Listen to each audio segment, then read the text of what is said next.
With routine dental appointments suspended during lockdown, there has been some confusion over whether you can still be seen for urgent treatment. Well, here to try and clear up some of the uncertainty is dentist Dr. Monik Vasant. And good morning to you. Thank you very much indeed for joining us. So, I suppose we've got to ask, first of all, are the dentists still open? Yeah, well, firstly, thanks very much for having me on this morning, guys. And Philip, I feel your pain about the KFC right now. Coming from a dentist, that's amazing. You know, we still got bellies. The problem has been that obviously this has caught everybody off guard, and maybe some of the advice was a little bit slow coming, but now it's all there, and people have got everything sort of set up.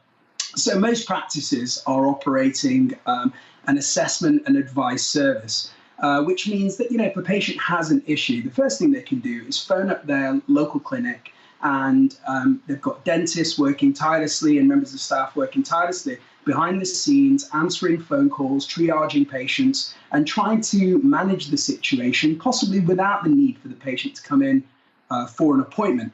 However, there have now been urgent dental care centres set up so that if a patient has a genuine emergency and needs to be seen, the government is saying that these clinics are now operational. I think something like 200 of them are now operational. There has been some delays, I believe, in it when we look at organisations like the British Dental Association and the British Association of Private Dentists are saying that many of their dentists are calling them saying, you know, they've got nowhere to send their patients. But I think the biggest problem has been a lack of personal protective equipment, which hopefully now is getting sorted, because obviously everyone in the world is after it right now. Yeah. And the medics have got to take photos.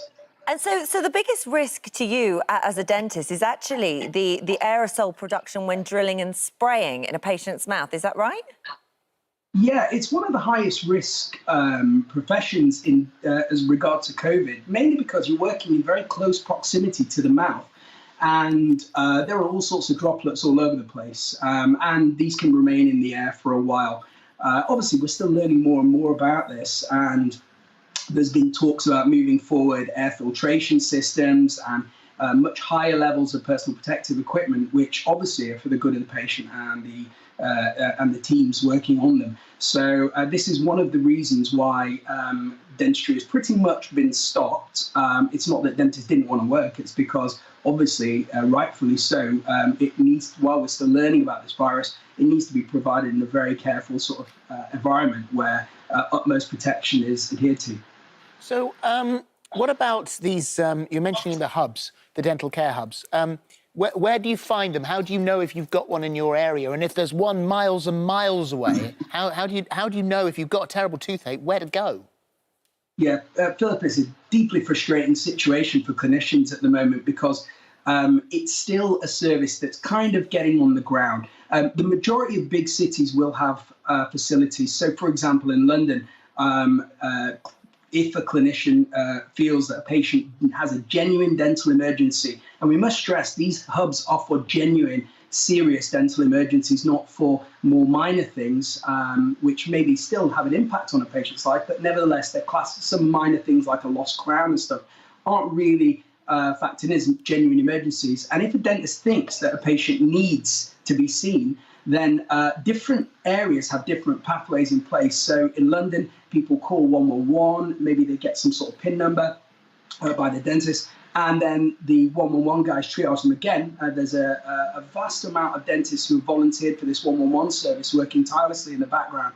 These guys are triaging patients and then booking them in to relevant clinics, where the urgent care clinics. In Manchester, patients have a dedicated phone number where they can ring the number, which relieves the 111 service of this problem, and they can access care directly there, which seems to be working well. The problem is in these rural areas and in areas where there's no urgent care centre, and we must, you know, as a profession, just plead the powers that be that they please need to get this set up as soon as possible, because patients are suffering, clinicians are sat there not sure what to do.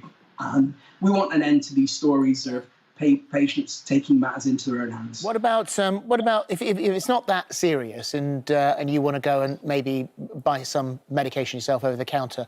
What's the most effective?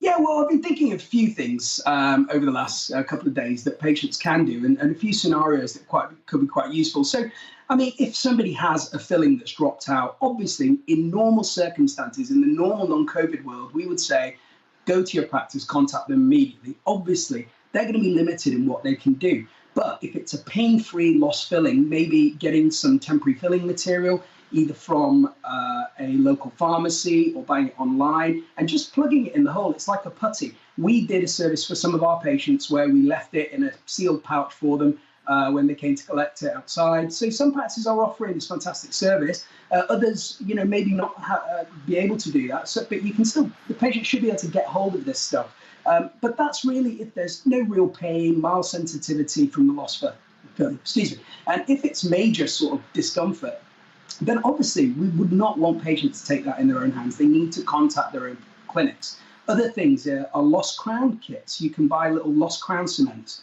that you can try and mix into a little paste, put in the crown and pop the crown on if a crown falls off. And there are things like this. Obviously, kids who are having braces, maybe a brace is pinged off or the wire shot, use the wax, the orthodontic wax, and push that around there. So there's a variety of situations which I'm happy to give you other scenarios if you like. But what about painkillers? What if you have got a toothache? I can remember as a kid, my mum used to put oil of cloves. Oh yeah, that's on so strong, on our teeth. So what about painkillers? What should you buy from the chemist?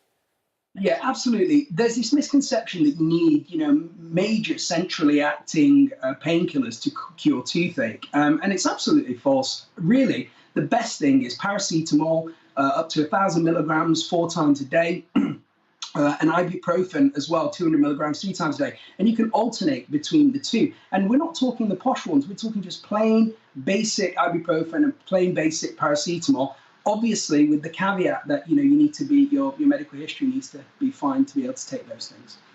But they are the best things that you can get for dental pain.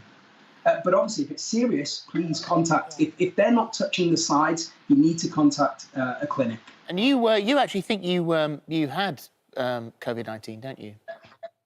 Yeah, I mean, it was before the lockdown. I had a situation where I came into work on a Monday and got a call from a patient who had unfortunately been diagnosed with it as positive. And they said, just letting you know so that you know, because you might be carrying the symptoms now without knowing. And it was very odd. Within a day, I sort of developed symptoms. Thankfully, other than my dad bod, I'm fairly fit and well. So thank God I recovered pretty well. But yeah, it wasn't so pleasant, and you can see why it's having devastating effects on people, maybe with medical issues or certain conditions. Well, Thank you. Thank you for joining joining us today, and let's hope it's not long before we can get back to a world where there's fried chicken. Thank you very much for having me. Take care, bye now. A quick thanks to all our colleagues working on the front line. Absolutely. Yeah, sure. Thank you to all of them. Thank you.